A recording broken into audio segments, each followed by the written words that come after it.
Happy Hump Day, America. You've almost the longest week of the season. The There's a game on Saturday, Ohio State at Indiana, and we're back on the podcast daily, one day closer to kickoff, and we're going to play Bill's favorite game. He's Bill Landis. I'm Austin Warren. Shoots and ladders?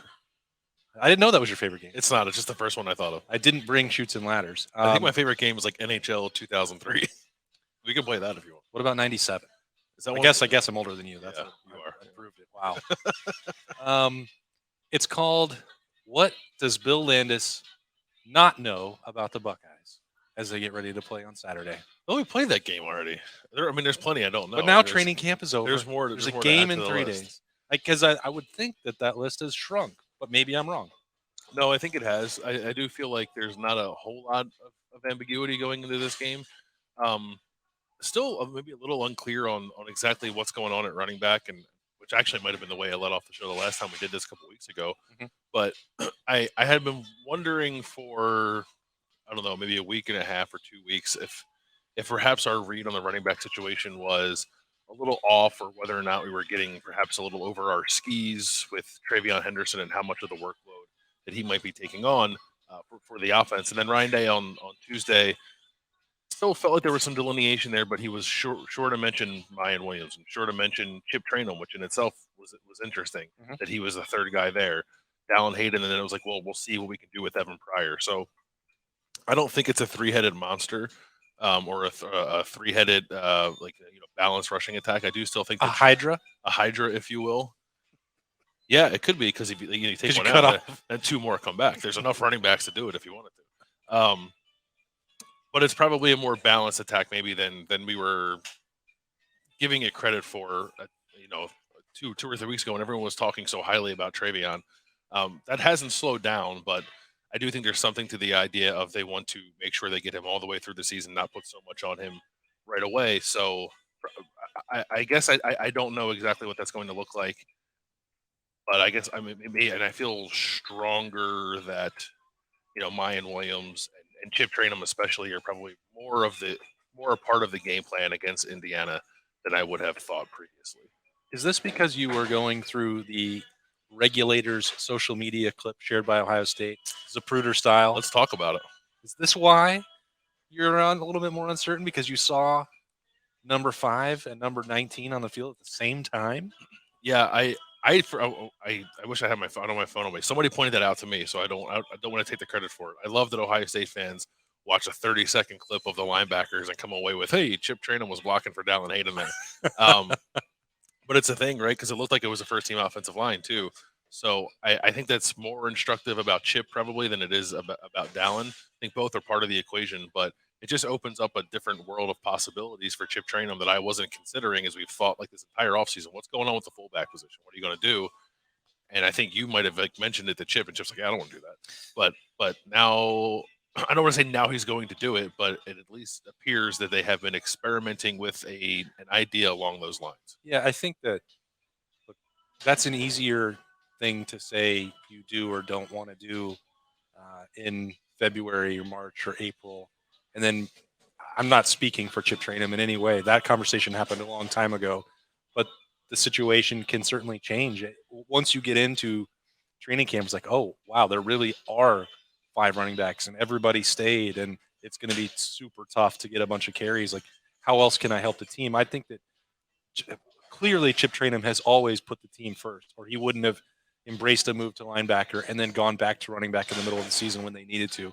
This isn't about some like, well, if you make me play tight end or fullback, I'm out of here. Like that's not Chip Trainum's approach to football and to being a teammate. And maybe that shifts over time, because it's been one of the weirdest parts of this offseason in the spring, because I've asked a ton of questions about the fullback and tight end, and like in the grand scheme of things, it's almost insignificant, maybe only significant to me. But it's a position that Ohio State has used, and Mitch Rossi was a valuable asset to Ohio State, even if not used to tremendous effect. And like, I view Chip Trainum as an evolutionary version of Mitch Rossi, who could really expand things. And he can block, he can catch, he can run, he can do all the things that you would ask for. And it's like, maybe I'll get my way. I don't know. I think you will, especially maybe when they get down in the red zone too, when you just want extra blockers in there, and maybe that's when you see a Luke Montgomery get on the field, perhaps in that Bison position or Bison. Bison, or more traditional tight end like a Joe Roy or a G Scott. I think there's ways to get creative down there.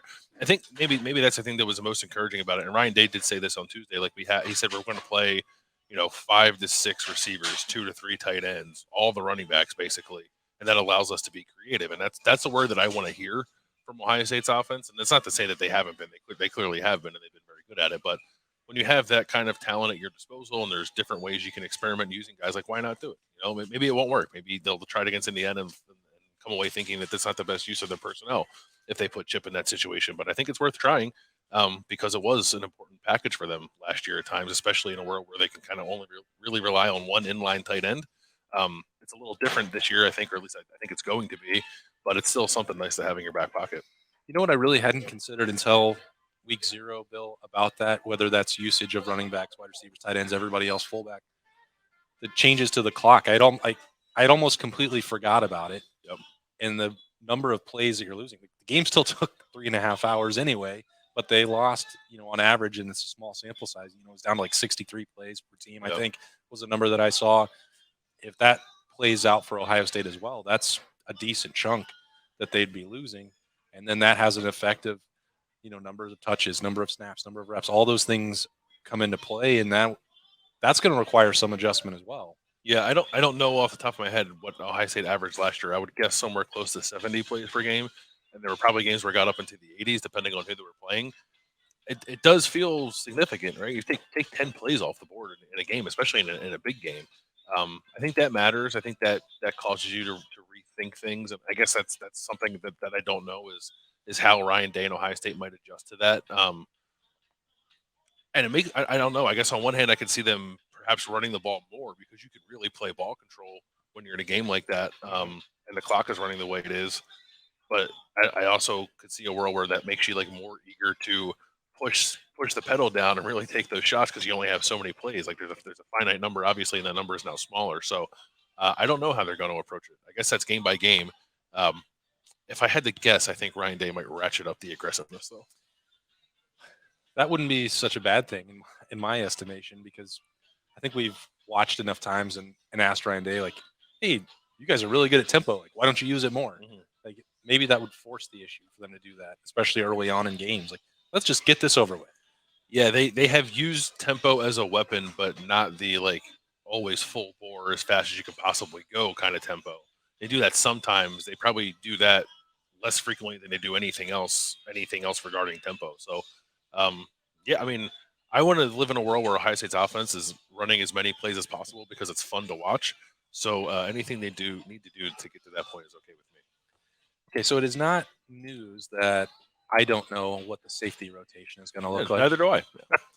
And it's got a little more complicated by the rise of Malik Hartford, a little bit of injury concern again for Jahad Carter in camp, and then just waiting to see if this is the time that Josh Proctor elevates to the level that we've been talking about or projecting for 6 years.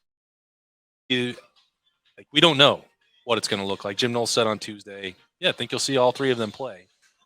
And I don't know what that means, if it's good or bad or indifferent, or if that's just a position battle that has to play out, or if he means packages. Again, I've not had a good feel for that literally all year.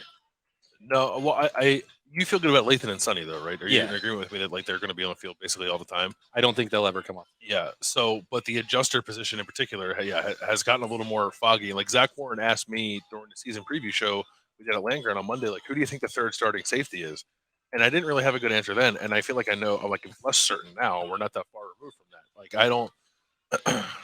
The Malik Hartford thing feels real. It's to real, me, right? Like so I don't really know how to take that. Like, are they really going to put a true freshman there to start? And even if he doesn't start, he's going to play the majority of the snaps. Like the way that Jim Knowles talked about Josh Proctor made me think that it's probably not going to be him. And that's not to say he's not going to play, but he talked more about how good Proctor is playing in that position, but then coming downhill to support the run. He didn't talk about like football savvy the way that he has with Jahad Carter and Malik Hartford, impressively enough, and like the range and covering a lot of ground you would think at that position. So maybe that's more of like a specialized adjuster role for Josh Proctor as they look to find a way to work him in. So I think it's probably either Jahad Carter or Malik Hartford, but I would have like bet what's in my bank account on Jahad Carter being that guy probably 3 weeks ago, and now I would like to pull that money back, please, because I don't think that's going to work out in my favor. I wonder if there's a world where 2 years ago there were people that asked me, like, this coaching staff loves Josh Proctor's athleticism. Like, could he play corner? And Josh was like sort of open to that idea. It wasn't ideal for him. I wonder if they'd gone the other way at some point. He's like, you know what? He's got to play inside the box. He kills people. He's a headshot guy, so physical. Like, if maybe at some point they should have been like, you know what, let's try this Court Williams thing. And I know that Josh is tall and athletic. But like, maybe if he'd played linebacker or, gosh, even Jack, like if things could have worked out differently for him, because the adjuster part, the free safety center field things, it's not that Josh Proctor can't do it, that he's not good enough to do it.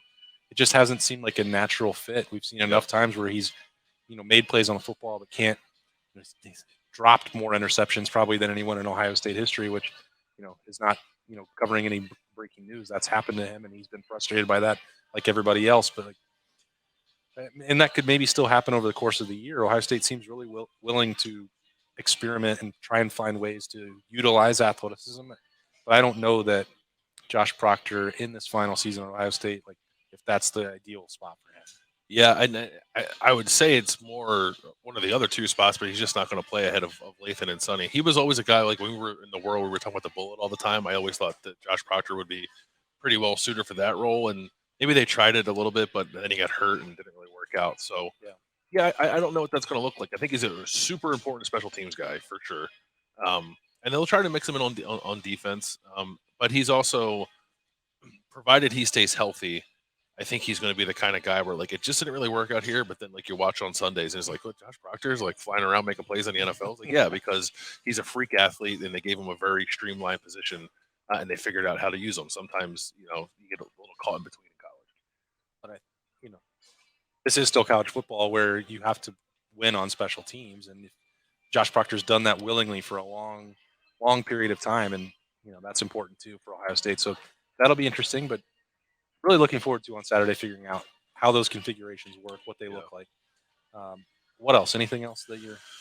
No, like I said, I think there's a lot of the rest of it seems pretty clear. Like maybe what's going on at defensive tackle in terms of what that looks like beyond the big three, for lack of a better term, of Mike Hall, Ty Hamilton, and Tyleek Williams. Jim Knowles was talking about the depth on Tuesday, and Larry Johnson talked a little bit about that a couple weeks ago, and I believe it. I do think they're very deep there.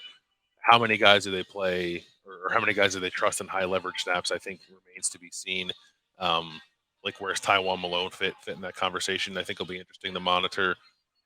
Other than that, like I do really feel like they're set. Like there are concerns, I guess, along the offensive line, but I think we know who's going to play, right? And I think we know who's going to play just about every other position. So aside from the quarterback curiosity, I do feel like we have a pretty firm handle on what it's going to look like on Saturday. That defensive line situation, nobody wants me to say this, but when Jim Knowles says, well, defensive line is kind of its own world, I can't say that I loved hearing that. Yeah. Kudos to you for not audibly gasping when Jim Knowles said that. I was screaming inside. Yeah, I'm sure you were. I don't know what that means. If the idea is get everybody to the end of the game fresh, so we can play our best players when it matters most, then I'm on board with that.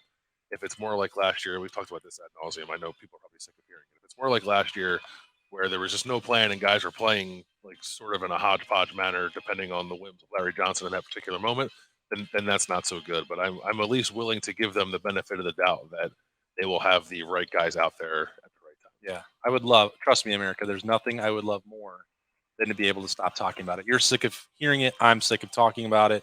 I don't want to do it. I swear to you, it's not something that I'm just clinging to dear life to keep doing.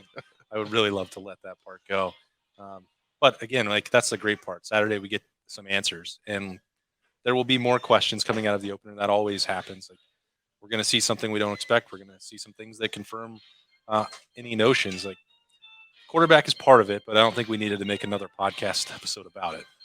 No, it's time to watch them play, right? And I'm excited to analyze that and talk about it after it happens. But I'd also be pretty happy if the word quarterback does not come out of my mouth again until after the game. Now, that won't be the case, by the way. I was going to say, can Yeah. you make that? We're going to have to do like some bold predictions, No. and I'm sure Doug will want to do a 2-hour quarterback podcast. So.